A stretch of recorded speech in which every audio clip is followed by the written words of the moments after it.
about Trevor's first start? He graded out pretty well. I thought the decisions came quickly. He got us in and out of a number of different plays. I think we could have helped them more, outside with some of the playmakers. I felt like we had our hands on a few balls, and watching the tape, we did. I'd say pretty steady, pretty calm demeanor, especially, when we fell behind in those, final drives. He made enough plays, really got us back in the game. So overall, I was pleased. You're evaluating the tape early, and we're getting some pretty good chunks.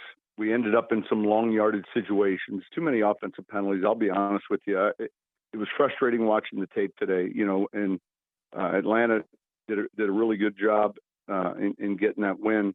We're trying to focus on not only just that game, but the technique and the details that are going to move you forward, and so that they don't happen again. And so I just think there were a number of things that are teaching moments that we have to clean up. And it's not cliche.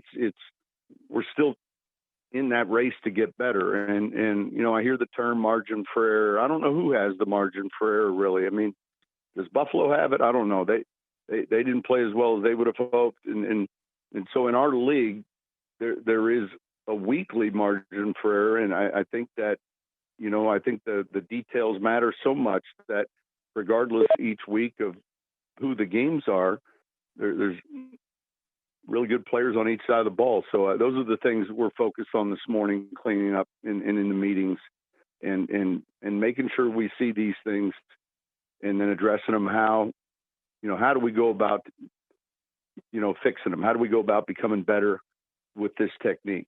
Commonalities with the playmakers not making some of those plays? Is it ball placement at all, or is it just straight up execution on their part? I thought the ball placement was pretty good yesterday. Just myself, we had one where I didn't like the location, but look, and it's also finding ways, and this falls finding ways to create separation. We got a lot of man coverage yesterday, and so how do we find ways to get access, and how do we find ways to get separation? And we were able to do that in some cases. Deontay had some big plays for us, and obviously some of our bunt sets even later in the 2-minute. I think that's the key. And just what are some of the ways you guys can go about creating that separation? You can do it with formation. You can do it with motion, and then you can do it with release patterns.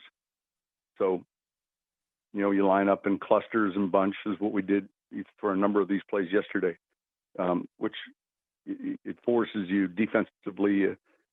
It's harder to get your hands on someone. You gotta back off sometimes if the receivers are stacked. We had a number of those type of formations yesterday. So we'll keep looking at that but this league's filled with man-to-man coverage technique, and we're going to have to be able to beat that and handle that. Was there any sort of common thread with the chunk plays that Atlanta was able to get yesterday? Yeah, I would say, look, we obviously want to be able to affect the quarterback better. If you just watch the game, he had more than enough time, and then there's some specifics in coverage that clearly we're better than, or we can be better than, and it's that attention to detail that on that side of the ball that it's frustrating. But if those don't get cleaned up, then you'll consistently have periodic teams that have an open receiver through coverage. So we've got to be better than that, and we've got to also be able to apply pressure to the quarterback better. Hey, Sean, is the plan to stick with Siemian as starting quarterback going forward now that? We'll see. We'll see what the plan is this week and each week, and keep you posted. Sean, is the team going to put in a claim on Odell Beckham? Well, the claiming deadline's today. No, it's impossible for us to put a claim in on the player. I mean, you just have to look at the salary cap space, and if we were going to be putting a claim, it wouldn't be something we'd discuss.